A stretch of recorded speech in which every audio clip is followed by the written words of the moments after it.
Sang a line out of the Fisher King movie. It was like, "I like New York in June, how about you?"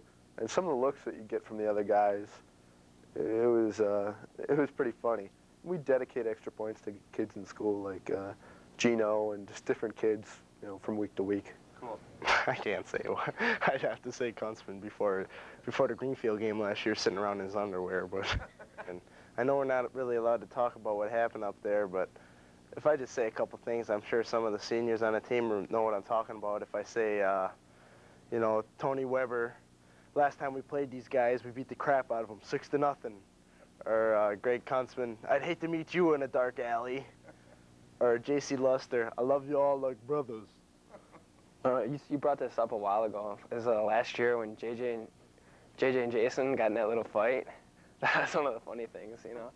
Tell us about it. I don't know, they're going at it, going nuts, and just got a little out of control, like how it does at practice sometimes, and nothing really happened, you know. It's kind of funny, though, because how they're brothers, little brothers quarrel.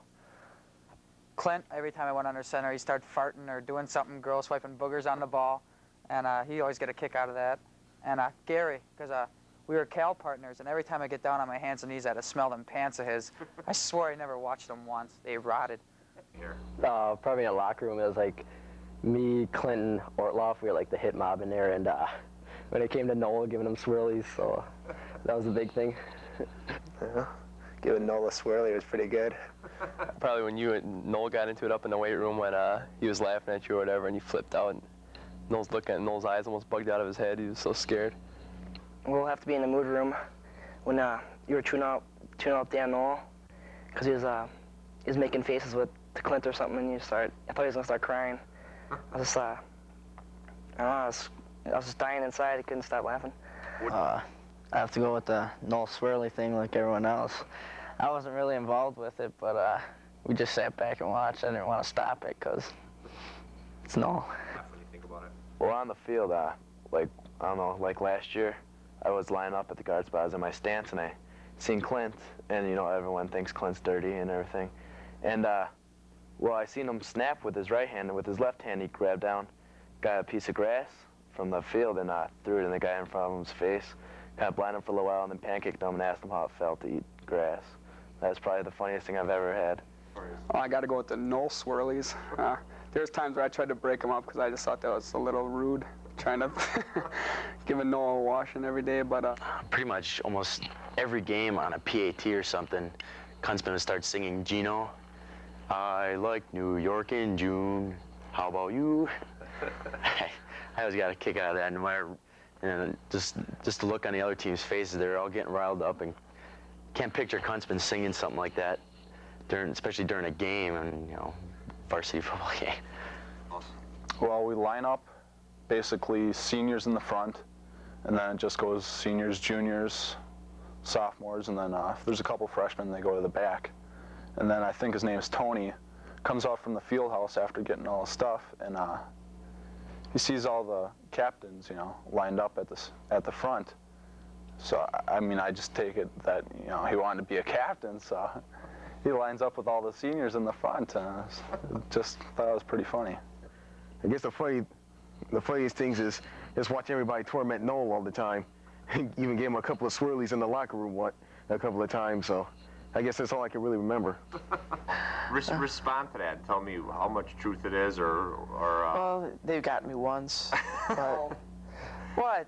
They did, but it's also 10-on-1, and it takes them a long time. It's not like they just pick me up and throw me in.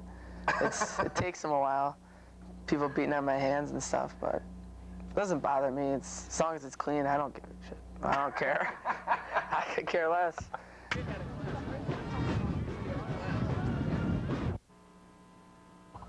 We had a Packer on. I just got into my guy, and I noticed the quarterback was rolling out to the opposite side on the right.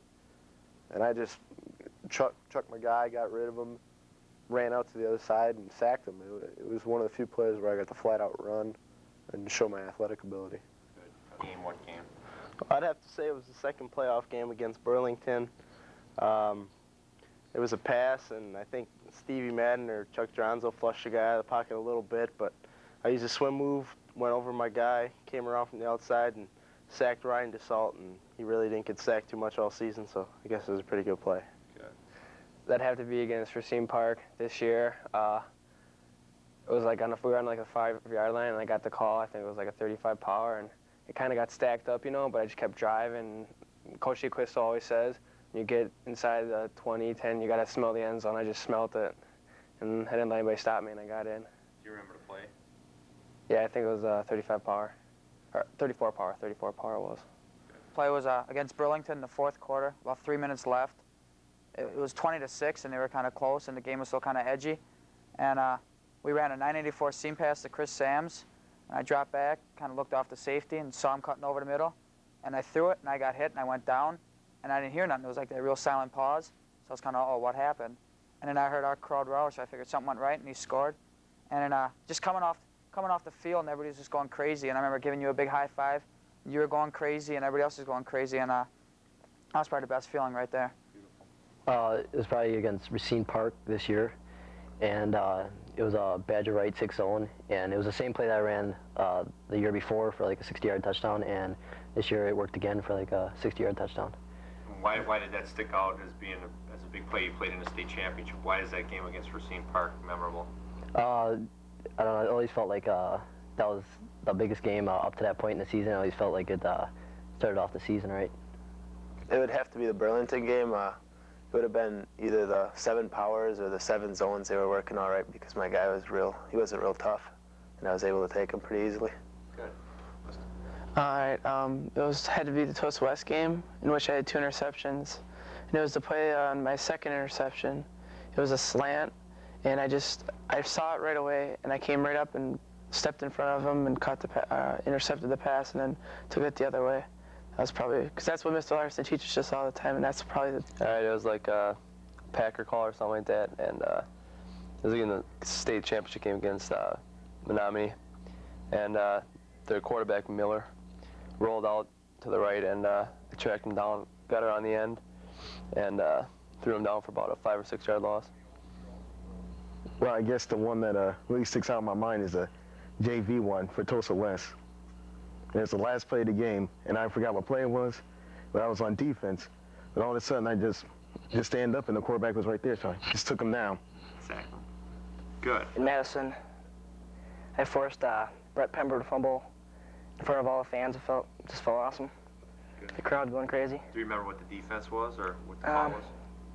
No, I don't remember. It's just, I think it was just a Packer, I think.